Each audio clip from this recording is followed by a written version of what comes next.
Olá pessoal, tudo bem? Como vocês estão? Vamos continuar a nossa aula das proteínas. Então, nós já falamos sobre a constituição das proteínas, que são substâncias orgânicas, macromoléculas, constituídas de diversas subunidades chamadas aminoácidos. Falamos de diversas funções das proteínas no nosso organismo. Nós falamos que elas podem exercer funções estruturais, como queratina, albumina.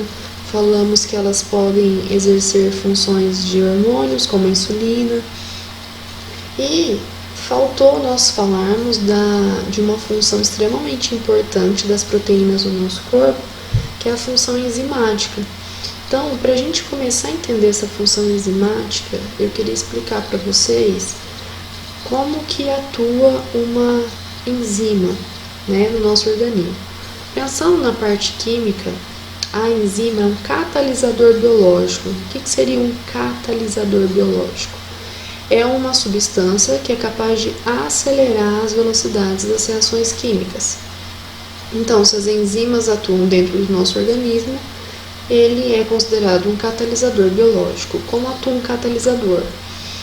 Aqui eu tenho um gráfico para demonstrar. Aqui em vermelho eu tenho qual que seria a energia necessária para ativar, para realizar uma reação química em que reagentes, no caso aqui glicose e oxigênio, se transformaria em produtos como gás carbônico e água.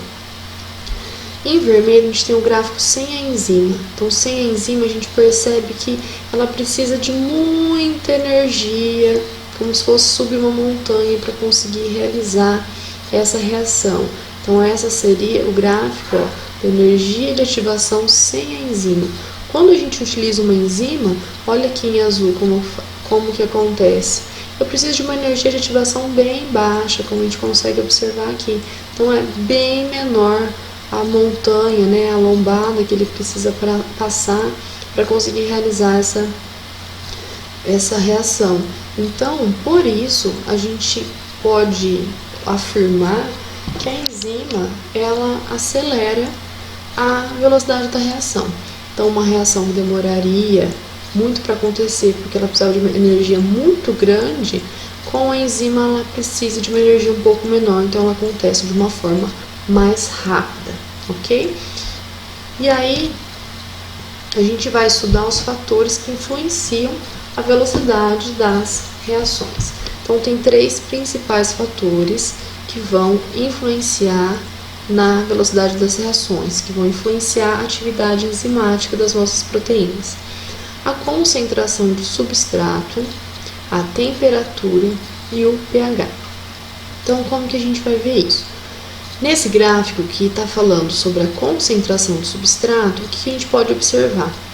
Conforme eu aumento a concentração do meu substrato, eu também aumento a velocidade da reação. Então, aqui eu vou aumentando a minha concentração do substrato e vou aumentando a velocidade da reação. Só que chega uma determinada velocidade, que está apontada aqui pela seta, que essa velocidade não vai se alterar. Está percebendo que ela vira uma linha reta? Então, essa velocidade aqui, uma velocidade x, ela não se altera, ela permanece.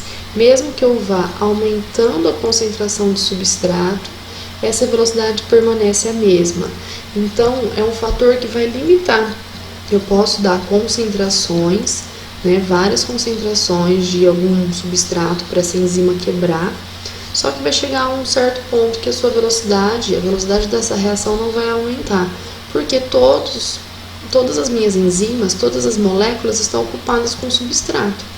Se elas fazem uma ligação do tipo chave e fechadura, em que uma encaixa na outra, não tem como essa enzima acelerar a reação após uma determinada concentração de substrato, porque essa enzima estará ocupada já quebrando, ou unindo, realizando outras reações.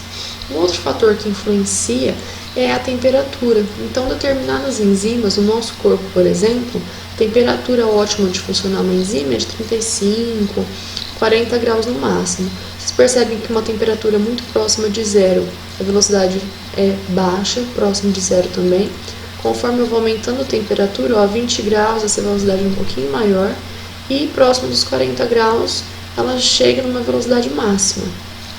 A partir dos 40 graus, essa velocidade vai caindo, a reação vai diminuindo até chegar a zero.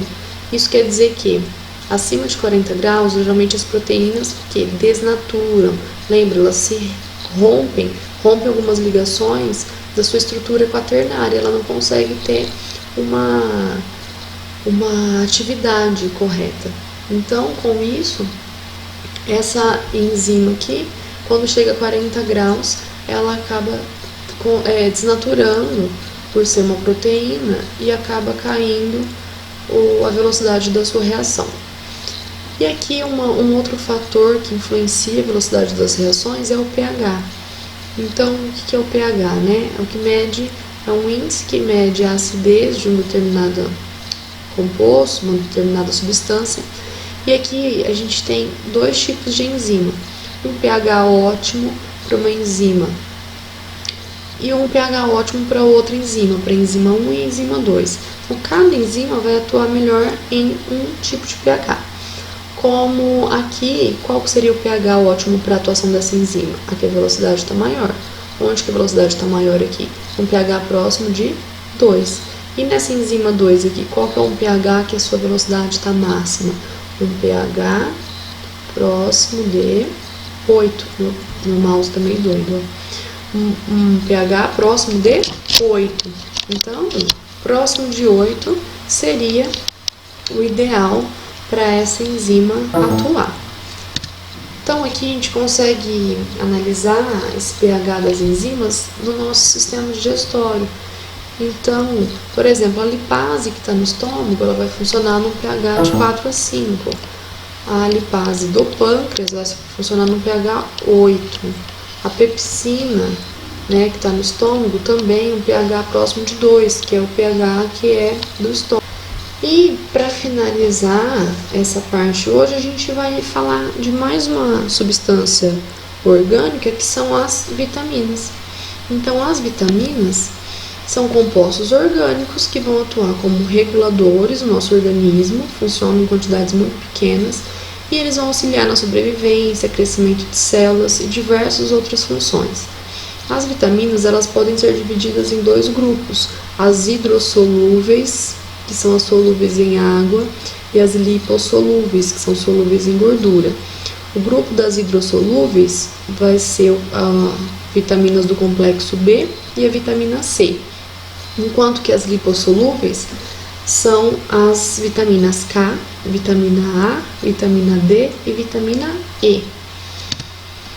Então, a gente classifica baseado na solubilidade dessas vitaminas. As hidrossolúveis são solúveis em água e elas são absorvidas no intestino e transportadas para tecidos, né, que elas vão ser utilizadas. O organismo vai utilizar o necessário, o que ele precisa, e o excesso vai ser eliminado na urina. As lipossolúveis, elas serão solúveis em gorduras e elas são absorvidas quando a presença de gordura, então precisa ter bile, suco pancreático, e após a absorção no intestino elas são armazenadas nos tecidos. Então são vitaminas que, se forem consumidas em excesso, elas não são eliminadas, então tem que tomar um pouquinho de cuidado com elas. Aqui tem uma tabela, no livro de vocês também tem uma tabela com todas as vitaminas, com as funções, como que elas atuam no organismo e as fontes onde elas são encontradas. Então, os exercícios são basicamente assim: vai pedir ou a função da vitamina no nosso organismo ou onde que a gente pode encontrar. Da mesma forma que a gente viu os sais minerais, né, que eu passava para vocês qual que era o sal, onde ele poderia ser encontrado, o que ele causava, né, a deficiência desse sal. Então, a gente vai ver assim nos exercícios que eu vou passar para vocês.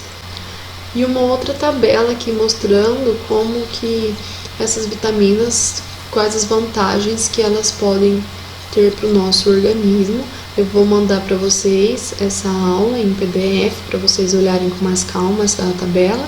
No livro de vocês também tem uma tabela mostrando todas as vitaminas, as suas funções né, e onde elas podem ser encontradas. Então é interessante a gente acrescentar algumas vitaminas na nossa alimentação nesse período para a gente ficar com o sistema imune bem fortalecido, tá bom? E aí de atividades eu vou propor atividades de proteínas que estão no livro na página 30, exercícios 15 e 16, e exercícios de vitaminas na página 31, são os exercícios 17, 18 e 19, tá? E juntamente com isso vai uma lista de exercícios que vocês vão me enviar até quinta-feira, ok? Beijo, bons estudos, até mais!